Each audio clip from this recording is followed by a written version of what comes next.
운동 중에 마음 챙김을 연습을 하는 것들은 핵심이 리듬이에요. 리듬. 반복되는 리듬.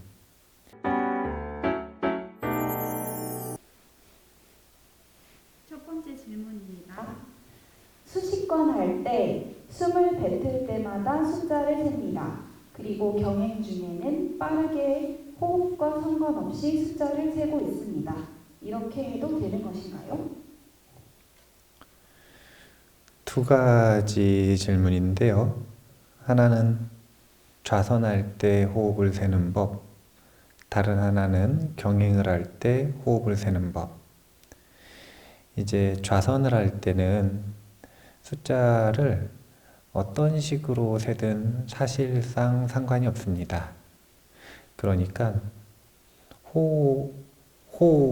호가 내뱉는 건가요? 네. 호에 세든 흡에 세든 숫자를 세는 데는 차이가 없어요. 물론 이제 어떤 방식으로 해도 상관이 없다라는 게 똑같은 작용이 일어난다는 건 아니에요. 앞에 세는 것과 뒤에 세는 것에 이 차이가 있는 그런 작용들이 일어날 수 있는데, 그런 것들은 공부 주제 중에 하나니까 어떤 방식으로 했을 때 어떤 이 심리작용이 일어나고 현상이 일어나는지를 한 번쯤 살펴보는 것도 좋은 일이다, 이렇게 생각을 하고요. 이제 경행을 할 때가 문제인데, 경행을 하는 도중에 호흡을 세는 건 좋아요. 그런데 이제 호흡과 상관없이 숫자를 세는 거, 이것은 그렇게 좋은 방법은 아니에요. 이유는 다른 것 때문이 아니라, 경행을 한다라고 하는 건 결국은 행, 주, 좌, 와 중에 이 움직일 때, 움직일 때 마음 챙김을 하는 방법이기 때문에, 사실은 엄밀하게 말하면 이 운동 중에 마음 챙김을 하는 것이다 라고 볼 수가 있어요. 그것과 연결이 되는데, 이 운동 중에 마음 챙김을 연습을 하는 것들은 핵심이 리듬이에요. 리듬. 반복되는 리듬. 이제 그렇게 어떤 특정한 마음 챙김의 주제를 가지고 하는 것이 아니라, 그냥 단순하게 자팽연불 하듯이, 자팽연불이라고 하는 건 다른 게 아니라 어떤 행동을 하든 그냥 입에 연불하는 습관을 붙일 때, 습관을 들일 때 자팽연불을 합니다. 이때는 어떤 생각을 하든 어떤 행동을 하든 어떤 리듬에 있든 상관이 없어요. 그래서 자팽연불은 호흡과 상관없이 해도 괜찮습니다.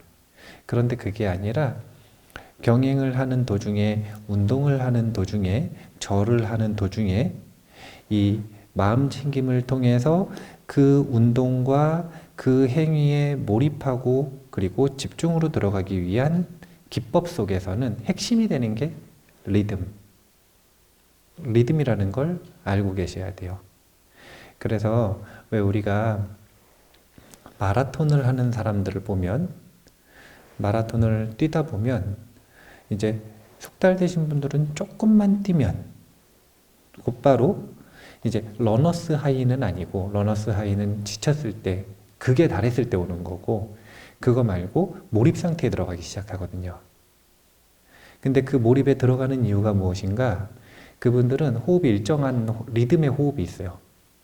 그 리듬대로 흡, 흡, 호 이렇게 한다고 치면, 흡, 흡, 호면 흡, 흡, 호, 이 리듬이 반복되고 그 리듬을 타는 거예요.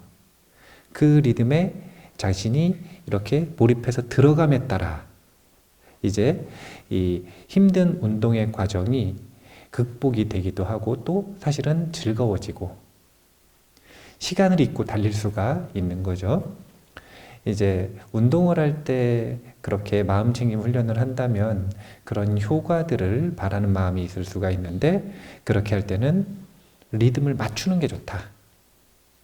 만약에 호흡과 상관없이 숫자를 셀 거면 차라리 연불하는 게 나을 수 있다.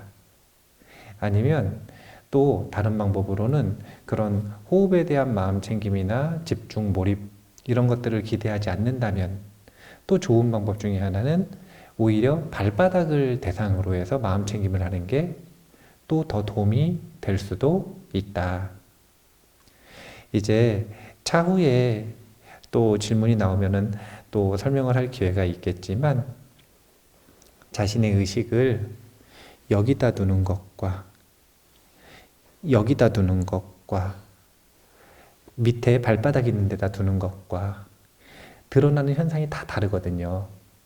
그래서 이 수행을 진지하게 시간을 많이 들여서 해나가는 시기가 온다면 호흡도 보기도 하고 눈 있는 데다가 의식을 둬보기도 하고 목 있는 데다가 의식을 둬보기도 하고 가슴 있는 데다가 의식을 둬보기도 하고 위에 있는데 여기가 중안인데 중안 있는 데다가 의식을 둬보기도 하고 아랫배에 의식을 둬보기도 하고 전부 다 다르게.